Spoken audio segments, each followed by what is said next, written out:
Si vous n'avez pas une bonne santé mentale et physique, ne suivez pas cette vidéo, s'il vous plaît.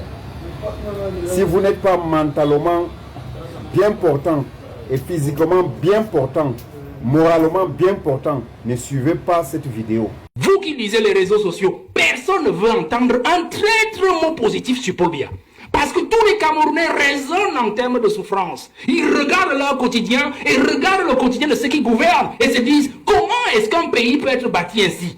Des gens qui sont heureux, des imbéciles heureux qui nous dirigent, et du peuple qui travaille tous les jours et dont la sueur de son front est utilisée par des individus qui le dirigent. Voilà, aujourd'hui, personne ne va entendre un traître mot. Donc si Biya s'en va en laissant le pays à l'heure actuelle, il subira la même ingratitude qu'il a fait subir au président Ahidjo jusqu'aujourd'hui. Nous souffrons de ça. Donc vous comprenez que si je fais une parenthèse sur la survie du pays, nous entrerons, la première chose que le prochain président doit faire, c'est de restituer l'honneur du président, l'honneur de la dignité du président Ahidjo. Pour que le Cameroun ait un avenir radieux où s'ouvrent des horizons. L'autre héritage donc, quand je reste dans l'égoïsme, l'héritage d'égoïsme, il nous a laissé un pays, il est en train de nous laisser un pays de népotisme, où on dirige avec ses enfants, on dirige avec son épouse, on dirige avec les neveux. Et on parlait du sous-sol camerounais qui est intact. Bon d'accord, moi je suis d'accord avec le professeur, parce qu'en fait, ce qu'ils sont en train de faire dans nos brousses à l'est et partout dans le sud, bon, ils sont en train de gratter le sous-sol, parce qu'on n'en a plus que ça. Mais on dit, l'honorable a dit, on a préservé notre sous-sol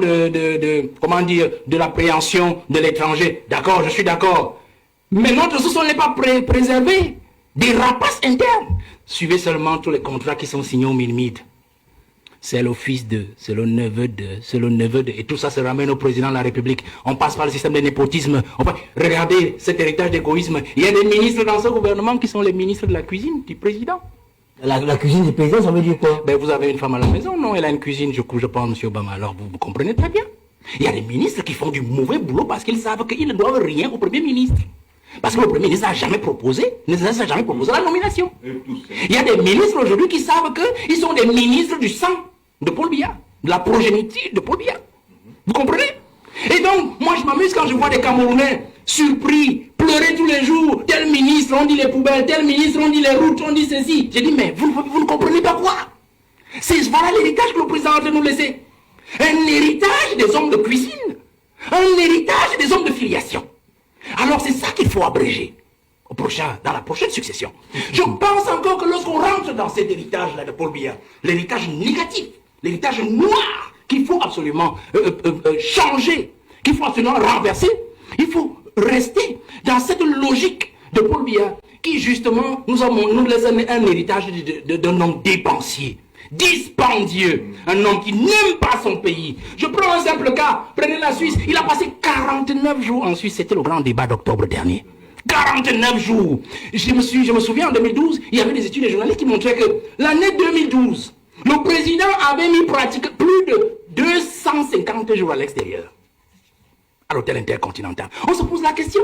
Ahidjo n'avait jamais passé plus de 15 jours à l'extérieur. Quand il y allait, c'était soit pour congé d'une semaine, il prenait son congé annuel, il partait à la Côte d'Azur, il revenait quelque part ici à Nassarawa dans son village, ou alors il allait à Mourvoudaï. Parce que même quand vous arrivez sur la milieu de Mourvoudaï, je ne sais pas si ça a changé quand j'étais sur le terrain, vous allez trouver les derniers babouches du président Ahidjo, ces derniers sandales, et un t-shirt posé sur le lit, sur lequel il venait souvent dormir à Mourvoudaï. C'était une habitude sur le président Ahidjo. Quand tu suis cette vidéo, tu te rends compte que vraiment le pardon sera très difficile dans ce pays. Très compliqué. Ce n'est pas évident. On se demande si nous avons vraiment un peu d'amour, un peu de respect, un peu de considération pour le peuple camerounais. Qu'est-ce qui se passe?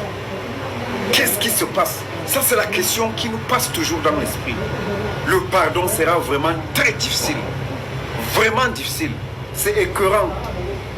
C'est vraiment désolant. On se demande si nous vivons dans un pays qui est le nôtre, qui nous appartient à nous tous, ou c'est seulement pour un groupuscule de personnes.